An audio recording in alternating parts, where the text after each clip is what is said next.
Hey everyone, it's Tyler McGraw from the Emerging Civil War Social Media team here, and I have with me Ted Savas, who just gave a fantastic presentation on George Raines and the Augusta Powder Works. So what I want to do now is take a few minutes and just talk to Ted a little bit about that and dive a little deeper here with you guys who may have not been able to see this in person. So Ted, first of all, thank you for coming on and interviewing with us today.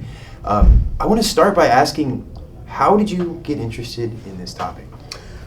The short story is about 1990. I was tired, couldn't sleep, pulled an official records volume off the shelf at 2 in the morning, flipped through it randomly, saw a guy named Raines in something called Powder Works. What the heck is that? Right. Started researching it. One thing led to another, and here we are. Yeah.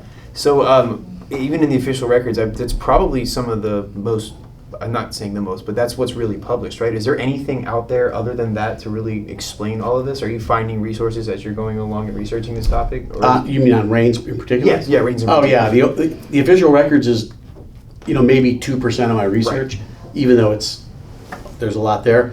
Yeah, I go into different historical societies. A lot of that stuff's online now, which makes it easier. National Archives, Library of Congress. I've been to probably 20 different county and historical societies. When I travel, I always stop in and go see what they have. 170 newspapers and counting. Okay.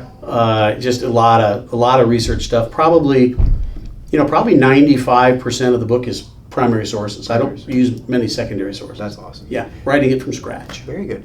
And when did you get interested in George Raines?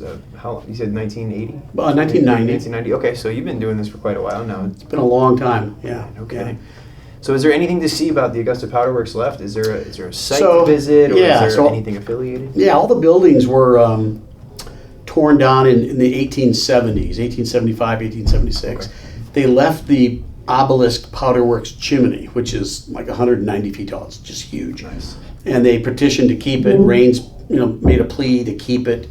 They kept it, and then they put a plaque on it. Now it's on the National Register. Awesome. And so all you can really see is that. But they built behind it the Sibley Cotton Mill, and they used some of the bricks from the original refinery building, and they gave it a similar style. Okay. So you kind of have a feeling for how that might have looked when the refinery was there, but everything else is gone. Awesome. Yeah. And lastly, what was the most fascinating thing you've come across in your research, whether it be specifically on Raines or the Powder Works itself? Is there something that really sticks out to you the most from all of your research? Yeah, the most important thing to me is finding out that the whole first year was an agreement between Raines and Gorgas, the chief ordnance guy, and President Davis, that they were going to carry out basically a strategic bluff while Raines put all his resources into it and built a national powder mill for the Confederacy, and that their entire first year strategy was predicated on that,